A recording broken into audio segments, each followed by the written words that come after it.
In this world, there is no comfort. There is no happiness.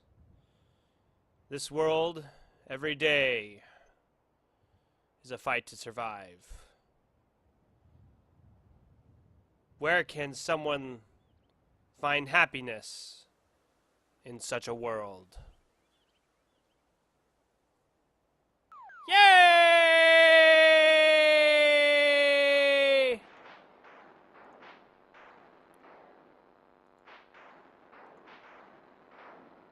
Yay! So Fallout 4 has finally given more information about their DLCs.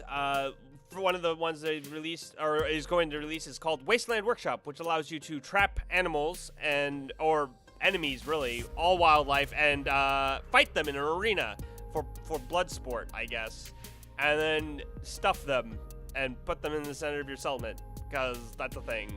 Also allows you to decorate, have a lot more decorations options for your settlements, and allows you to maybe craft more things. You can have more options with your crafting. And so that's just going to be a $5 DLC, very cheap, and so that'll be good. The other one they've announced is the Automatron DLC. It's robots, and more robots. Even build your own. So the idea there is that you can kill robots that you find in the Wasteland. I don't know if that counts for synth. It might, but I'm not sure. But you can build your own robots after you've killed them and taken parts from them, and you can craft your own. And I don't know if you can make your own Deathbot army, but that would be really fun to kind of do. It might just be a new companion that you can make for your own purposes. And so we'll have to find out more about that later on. And it looks like that's going to be priced at $10. The last DLC that they have announced is Far Harbor, which is going to be taking place on an island off the coast of Maine. And this one looks like a lot bigger of a DLC than the other two, where this is going to be a whole new set of quests. And it looks like it focuses on a new case for the Valentine's Detective Agency. So I'm assuming that Nick Valentine will play a huge role in that. And if you've been following my Fallout 4 videos, you know that I've been spending lots of time with Nick Valentine, doing quests with him right now. And so this is kind of what I'm looking forward to doing. I think this looks pretty good for me. I'm kind of stoked about this one. I'm curious as to what it is that they'll be like. But it's going to be more aquatic, is what they're saying. Like, you're going to be able to maybe go to maybe a chain of islands or something like that. But it's going to be a very similar DLC like Point Lookout or Dragonborn in Skyrim when you go to Solstheim, like that island, and that had a whole new chain of quest lines that you could do, and it was great. I'm really looking forward to the new DLC that's coming out for Fallout 4. And to that effect, though, I should mention what's going on with the Season Pass. Now, the Season Pass is $30 right now.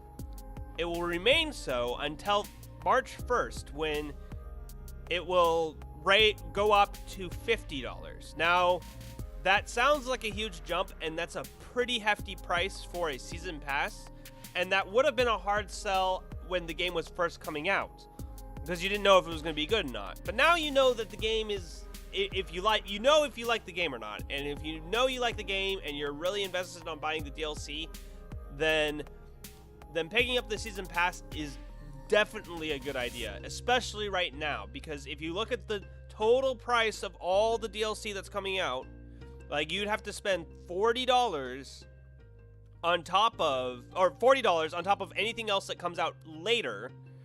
And so buying the Season Pass right now for $30 is definitely a good deal if you're already thinking about picking up all the DLC. Now, it also will give you all the DLC that's going to come out later, but if you don't make it to March 1st deadline and you don't buy the Season Pass, well, $50 for all the DLC will still be a good value, I think. I really think they upped the price, because if they didn't, there would be no reason to buy the DLC separate, and then therefore it doesn't really make them as much money. I know people are like, well, they don't need to make all the money. Well, they're not trying to make all the money. They're trying to give you some variety, where it's like, well, if you're willing to buy all the DLC right now, we'll only charge you $50 is what they're trying to do. And you have until March 1st to decide whether you want to buy the season pass or not at the current price. So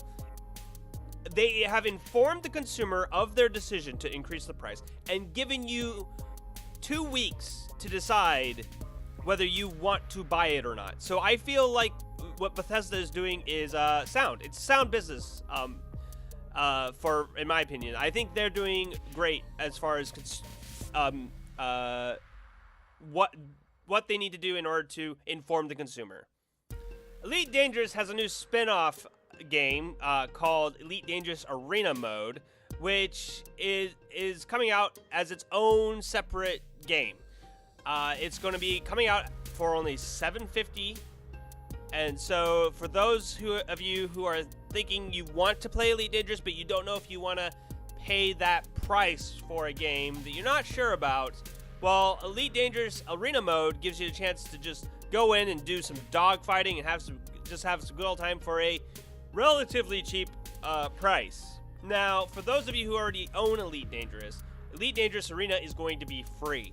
So this is another example of good business, I think. It's just like, okay, well, some people don't want to buy our game at the full price because they don't know if they're going to get a good value on it, or sometimes all they want to do is they want to do combat. They don't really want to do the whole exploration and the trade. And Elite Dangerous has gotten a bad rap about being called space trucker simulator because you do a lot of space trucking in the game. It's the best way to make money in the game. I think that's what the main issue is. If they made it so that there was a better viable way of making money outside of trading, that they could solve that problem. But right now, that's just what it is.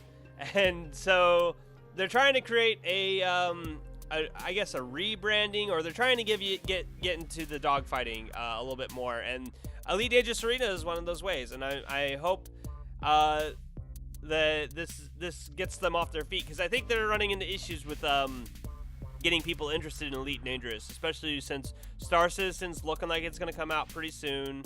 And so Elite Dangerous is having to compete with that, which is a good thing, I think. I think if anything, for those who have chosen Elite Dangerous over Star Citizen, as far as like limiting yourself to only buying a certain set of games, and you're like, well, I've chosen Elite Dangerous, I don't really want another space simulator. This will be good for Elite Dangerous in the sense that it'll create some competition and make it so the creators of Elite Dangerous have to work harder at trying to get that niche audience to focus more on their game. So I'm really looking forward to seeing what this does. I will probably make a video of Arena Mode at some point of Elite Dangerous, because I'm really curious to see what this is all about. And hopefully this gets people more willing to buy and experiment with Elite Dangerous. Now, on to the best news of the week that I've read, and that is about Star Wars Knights of the Old Republic. So there's a fan remake in development right now, and it is a remake using the Unreal Engine 4 to improve the game's graphics. And so I don't exactly know what they're going to do with this, but this game came out in 2003, so it's a bit old. So it's 13 years old. It's dated now. The graphics don't look that great in comparison to other games now. And so if someone was to come out with a fresh new coat of paint on this game, it would be fantastic. Now, I don't know about the legality of it. I'm worried that obviously he's not going to be able to make money, and he's doing this all for himself and just doing it for the love of the game. But I think that I hope that nothing bad happens with EA. Like, I hope they don't screw this up in some way. That's what I'm really hoping. Oh, you're using our sound assets in your game, and you're taking donations. Man, I'm really concerned that EA might do something that might ruin this project. I'm not gonna lie. I'm always, whenever there's something that EA owns and someone wants to do something fun with it, then EA gets all bitchy, and I don't like it. So I'm hoping that EA just lets it go. Because honestly, it only helps EA. Like we love BioWare games. We love old BioWare games. Some people don't like new BioWare games, but you know those people are crazy. But so, anyways, I'm really looking forward to some Knights of the Old Republic with the Unreal 4 engine, because that would be great. And I will play this if it comes out and I'm able to. So yeah, this will be great. Nothing really gets me like the feeling of nostalgia like Knights of the Old Republic does. There's something about it, it just makes me go, oh, I love that game. It was so much fun. I played it in high school. It was great. And so this is going to be this. I'm gonna have to follow up on this, and I'll probably do more midweek news updates about it as the development progresses. Well, I hope you enjoyed that episode of Midweek News. So, if you enjoyed the episode, please remember to like, comment, and subscribe. And if you don't mind, I have some high scores to beat. So,